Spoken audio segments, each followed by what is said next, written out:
18 things you need to know to illustrate a children's book. I'm Martin Wright, and here are some of the books I've illustrated. I've done about 70 books, so let's start with point number 1. 1. How many pages? Children's books are made in multiples of 8 pages, so it can be 8 for a board book, 16, 24, or the most common, 32 pages long. Occasionally you'll see a book 40 pages. Here's one of my 16 pages, under 24, but it's the 32 pager that I'll use for this posting. Here are some examples. Point 2. How much story? Some pages won't be used for the story. Page 1 is glued down. Page 2 is the credits. Page 3 is the title. Then to the end, page 32 is glued down. And page 31 has often a vignette or a small motif. That's because the card cover tends to show through. This leaves us with 27 pages for the story, starting on the left. Point 3. How many words? As a guide, I'd say not above 50 for a page. This page has about 50 words, but it can be much less, and even none. Point 4. The storyboard. It's a good idea to make a comic strip version of the book to begin with, marking the double spreads as well. A double spread is a pair of pages that are seen together. For example, page 4 and 5, 6 and 7, and so on. Point 5. Dividing the page.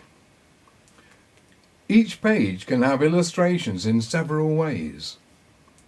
A full page, a framed picture, a fading off picture, or any combination of these. For a full page, the artwork has to be about 1 centimetre bigger, as this will be trimmed off later. Point 6. Where do the words go?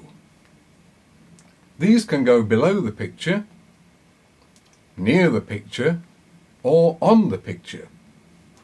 2 small points.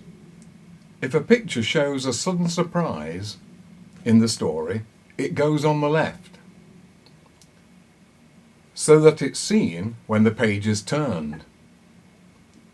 And direction of movement is normally left to right. That's because we read this way. But a homecoming sort of picture is drawn coming back the other way, right to left. Point 7. Read the story carefully, even if you wrote it. One word unnoticed can change everything. For example, night or winter. Point 8. Making up a character. There are 5 things worth considering when inventing a character. Costume, props, locations, reactions, and extras. For example, hat, glasses, hairstyle, and so on. Props are such things as Dennis the Menace's catapult. Reactions are what other people do, reacting to your main character. Point 9. Making the ruff. The ruff, sometimes called the dummy, is, as the name suggests, a ruff, maybe in pencil or biro, of the whole story in book form. But consider, for younger readers, you might prefer landscape format to portrait format. Point 10. Make a map. It's sometimes useful to make a map of the location of your story. It simplifies where everything is and what can be seen from where. Point 11. Character consistency. Several things are useful to consider here. First, that the character's age is the same as the expected reader's age.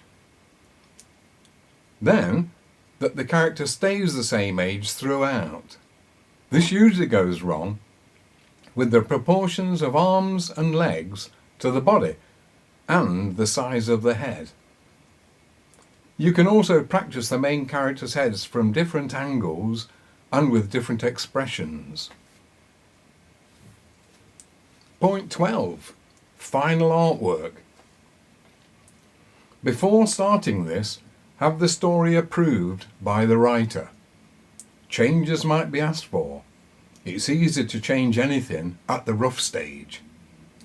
Illustrate on card to avoid bobbling up of the paper. Point 13. Avoid anything fashionable.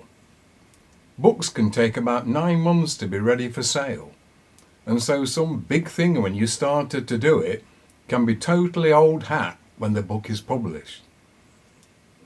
The mother's costume on this cover is deliberately timeless. Point 14. Illustrate the middle pages first. When you embark on the final artwork, it takes time to get into it, so illustrate the middle area first. You don't want your first pages or your ending to look uncertain.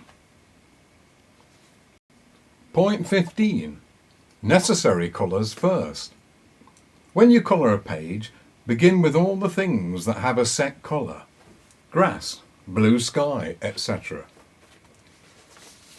That's so that you can colour the other things with a suitable choice of colour. Good job you didn't colour this car green. Point 16. Production line. Mix up all the colour for, let's say, the girl's hair and paint her hair on every page in one go.